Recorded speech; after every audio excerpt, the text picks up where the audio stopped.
Damn, Z, you made this beat? Now, who are these Punchmade guys I keep hearing about? For the last 2 weeks, I've been getting spammed with emails about some rappers with credit card chains. Most of you might not be aware, but there is a group by the name of Punchmade, going around doing bank fraud, credit card fraud, check fraud, and all sorts of things. Everybody listen up, damn, I said that last time. Listen up, I'm finna show y'all how to hit a bank. Just pay attention, this a quick way to jug in any state. First you wanna get a bank log from a trusted site. Do your research because the information must be right. You gotta be on point, don't be sitting around trying to get high. Hit a big play, don't get booked for a petty ass crime. Do they got Verizon or they work for Sprint? You gotta know that if you wanna hit this lick, you gotta call up to the company and SIM swap that bitch, so you can get the phone calls or text message that they get. You need that so you can log in with the code. But before you do that, make sure that you don't do this wrong. Now let me find out that your dumbass tried to log in through the phone. You gotta change the location into their home. For that you're gonna need an RDP server. It should come with their IP, you gotta plug it in the server. This might be a little hard, but it's hard being a worker. The bank will get their money back, so ain't nobody hurting.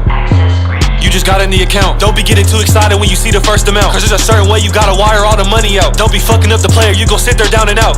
Now you need a runner you can wire all the money to. Make sure you break them off a good amount, they gon' want money too. You might need them for another play, let them run in for you. Some banks be asking hella questions, so it's hard to do. Okay, you SIM swap, got a runner in a bank. Now it's time for you to wipe down all the money that they made. Go and send the wire out, send it straight to the runner's bank. If you did everything right, then it's gon' be a piece of cake. Now that the wire went through, listen up. The money's basically yours if you don't somehow fuck it up. I can't forget my first play, I was somewhere turning up. Make sure you hit it while you can, because the ham's gon' burn it up. Have the runner go inside, tell him withdraw all the pay. If it's a big play, have somebody wait outside the bank, cause they might try to run off, but we don't play about our pay. Imagine doing all that work and someone run off with your play.